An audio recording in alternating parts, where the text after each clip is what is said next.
Hi everyone. Today's article is titled Saudi Arabia Spearheads Arab Scramble for Alternative to Trump's Gaza Plan. It covers how Saudi Arabia is leading Arab nations in developing a response to Trump's controversial vision for Gaza. This story involves diplomacy, power dynamics, and the long-standing Israeli-Palestinian conflict. Let's pause for a moment before we move into the article. International conflict is never simple. Each action is layered with history, alliances, and risk. Diplomacy becomes a balancing act between ideals and political survival. Understanding these dynamics helps us see why peaceful solutions are so difficult to achieve. Our theme is diplomacy and crisis. When war and displacement occur, diplomacy becomes the only peaceful tool left. Countries act not only from principle but also from pressure and strategic interest. This article shows how Arab countries try to reclaim agency in shaping the region's future. Why are Arab nations, especially Saudi Arabia, seeking to replace Trump's Gaza plan with their own?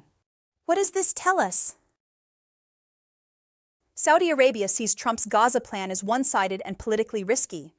It undermines Arab demands for Palestinian statehood and risks losing public trust.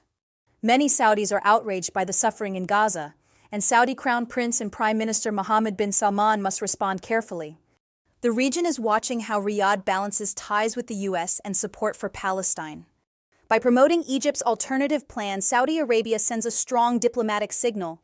They want to show that Arab voices matter and that their future won't be dictated by others. This is not just about Israel and Palestine, it's also about regional leadership and self-determination. In diplomacy, silence can mean weakness, so Saudi Arabia is choosing to speak up.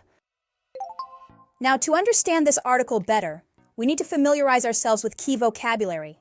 We'll go over 3 important expressions, learn their meanings, and see them in action with example sentences. Let's start with the word spearhead. It means to lead an effort or movement, especially something new or important. In the article, Saudi Arabia is said to spearhead efforts to counter Trump's plan. Here's an example. She spearheaded the campaign to reform voting laws in her country. Next is dismay. It refers to a strong feeling of worry, disappointment, or frustration, especially in response to bad news. The article says Saudi dismay grew as Trump's plan ignored their demands. Here's an example. The team watched in dismay as the lead slipped away in the final minutes. Finally, let's look at normalize. It means to make something standard, usual, or officially accepted again. In the article, Saudi-Israel ties won't be normalized without Palestinian statehood. Here's an example. The countries agreed to normalize relations after years of diplomatic tension. Now that we've explored the main themes and vocabulary, let's reinforce our understanding with a summary dictation exercise. Listen carefully and fill in the blanks. Saudi Arabia is leading efforts to counter Trump's plans for Gaza. Kicking Palestinians out of Gaza is clearly not acceptable to the U.S.'s Arab allies.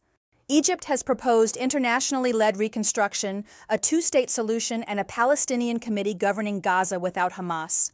Saudi public anger over Gaza's devastation has hardened its stance, with Crown Prince MBS rejecting normalization of ties with Israel without a Palestinian state. Let's check the answers and review what each word means. The first answer is counter. It refers to acting in opposition to something, especially a plan or policy one disagrees with. The second answer is acceptable. It refers to something seen as satisfactory or allowed by others in a political or social context. The third answer is governing. It refers to leading, managing, or exercising official control over a group, state, or region. The fourth answer is devastation. It refers to massive destruction, often caused by war, disaster, or violence. The fifth answer is stance. It refers to someone's declared opinion, attitude, or position on a particular issue. Great work today! We've looked at regional diplomacy, political pressure, and Saudi Arabia's growing role in the Gaza issue. Here's a final thought. What would likely happen if Trump actually carried out his plan? How would it affect the Israeli-Palestinian conflict? I look forward to hearing your thoughts in the next class.